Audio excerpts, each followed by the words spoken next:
বীর্যের সাথে আমাদের এনার্জি এবং শক্তির সম্পর্ক রয়েছে। যদি কেউ বেশি মাস্টারবেট করে তার নাকি উইক লাগে, এনার্জি কমে যায়, সে আগে 10 কেজি তুলতে পারতো এখন 5 কেজি এটা তুলবে। একদম ভুল ধারণা। তো আপনি সায়েন্টিফিক্যালি এক্সপ্লেইন করুন যে এনার্জির সাথে বা স্ট্রেংথ বা ক্ষমতার সাথে কি বীর্যের সম্পর্ক রয়েছে, নাকি এটা অন্য একটি পদার্থ? অন্য একটি পদার্থ।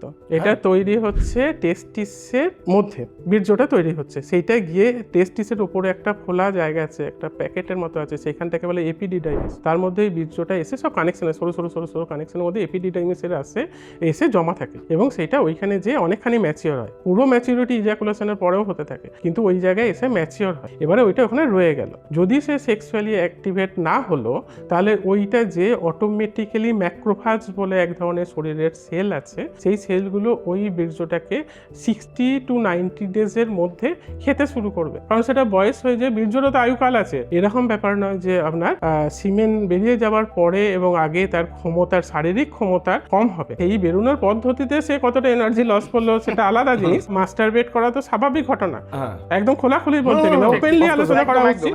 হ্যাঁ, সেইটা একটা ছেলে বড় হচ্ছে, সে মাস্টারবেট করবে, সেইটার মধ্যে কোনো রকম তার মধ্যে হীনমন্যতা দিয়ে দেওয়াই উচিত নয়। সেটা স্বাভাবিক ঘটনা, তাকে উৎসাহিত করার ব্যাপার নেই, কিন্তু মানে সারাক্ষণ ধরে সে ওই নিয়ে পর্নোগ্রাফি নিয়ে পড়ে থাকবে এরকম ব্যাপার না।